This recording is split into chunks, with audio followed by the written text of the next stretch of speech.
nimeambatana kamati ya kudumu ya bunge ya miundombinu ambayo ipo kwenye ziara ya kawaida ya kutembelea miradi mbalimbali, na miongoni mwa maeneo hayo ni pamoja na Wizara ya Uchukuzi kwenye sekta yetu hii ya bandari. Juzi walipita bandari ya Tanga, kamati iliangalia bandari yetu ya Tanga na maboresho makubwa ambayo yamefanyika, na leo wamefanya kazi kubwa sana ya kutembelea bandari na kuona mradi mkubwa wa uboreshaji wa bandari ya Dar es Salaam, mradi wa dola 421 milioni.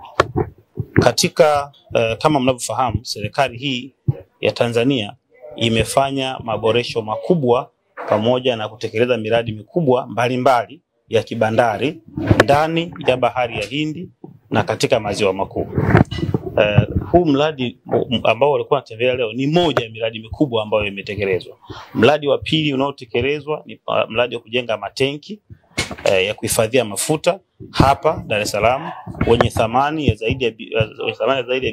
zaidi ya shilingi bilioni 642, lakini miradi mingine kama nilivyosema awali ni ule wa Tanga wa bilioni 429, ambapo maboresho makubwa yamefanywa kwenye bandari ya Tanga na hata performance ya bandari ya Tanga imeongezeka, na sasa hivi tunazungumzia zaidi ya metric tons au tani milioni 1 na kidogo.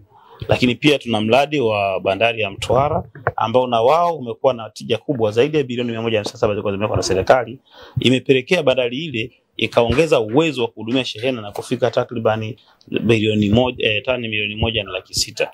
Nimetaja wakati ule na narejea tena kwamba pia serikali hii haikuishia hapo, imetekeleza miradi mingine inayoendana na mradi huu wa Dar es Salaam, ikiwa ni pamoja na mradi wa kujenga bandari ya Mbamba Bay katika ziwa Nyasa wa zaidi ya bilioni 80, lakini miradi mingine ni pamoja na miradi ya Ujiji pamoja na ujenzi wa bandari ya Kalema, lakini pia mradi wa Kemondo, mradi wa Bukoba na North Mwanza.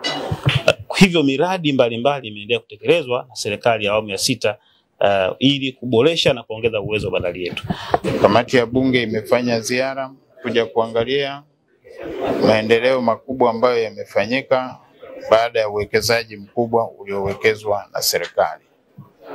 Tumejiridhisha, tumeona mradi mkubwa wa maboresho ya bandari ya Dar es Salaam ambao kupitia mwekezaji DP World ambaye amepata uendelezaji kuanzia geti 0 mpaka geti namba 7. Tumeshuhudia mitambo mikubwa ambayo imekuja kuwekezwa na serikali na mwekezaji kwa ujumla na kufanya ufanisi kuwa mkubwa sana kwa shughuli za bandari. Bandari yetu kwa sasa imeongeza mapato, ufanisi mkubwa ambao upo kwa sasa. Hakuna tena msongamano wa meli, ni kwa sababu ya uwekezaji ambao umewekezwa.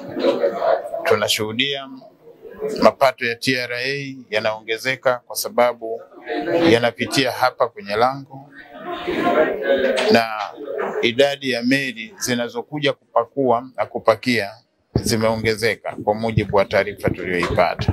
Ni baada ya uwekezaji mkubwa ambao umefanyika.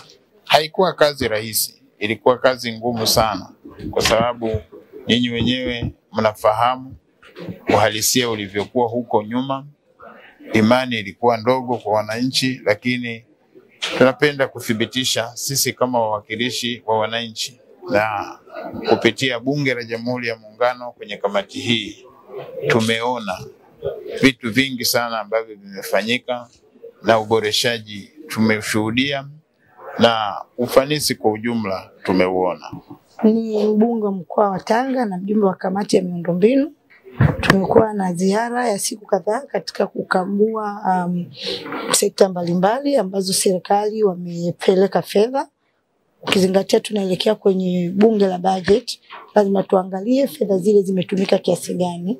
Kwa hiyo tulipita bandari ya Tanga na leo tuko bandari ya Dar es Salaam. Tumeweza kujionea namna ambavyo utekelezaji mzuri wa mipango mbalimbali ya bandari na mipango kabambe ya nchi katika sekta hii ya bandari yalivyoweza kuleta manufaa.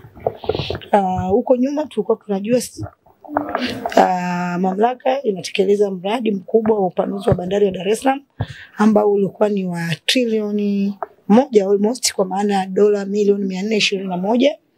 Mradi ule umetekeleza vizuri, na katika muunganiko wa mradi ule ndio umepelekea kumekuwa na mwekezaji huyu ambaye anafanya kama private entity. Kwa hiyo yote in all ni katika kuhakikisha tunaleta efficiency katika biashara ya bandari. Kwa miundo mbinu peke yake isingewezesha kufanya bandari iweze kufanya vizuri. Yanakwenda mawili, miundo mbinu pamoja na biashara. Huko nyuma mamlaka ya bandari ilikuwa haifanyi sana kwenye miundo mbinu. Ilikuwa miundo mbinu kwao ni mitambo tu ya kutoa na kushusha. Lakini walipowekeza kwenye infrastructure za bandari zenyewe, ndipo pale kina tunasema kimekuwa, meli kubwa zaidi zinakuja, na ndio maana ya faida inayoingia. Kama vimeli vinakuja vidogo vidogo, tunasema vya generation ya kizamani haileti tija inayotakiwa. Lakini kwa sababu kina kimeongezeka, zinakuja meli zenye generation kubwa, mantiki yake ni kwamba fedha nyingi zaidi zinaingia. Kwa hiyo all in all tuipongeze sana serikali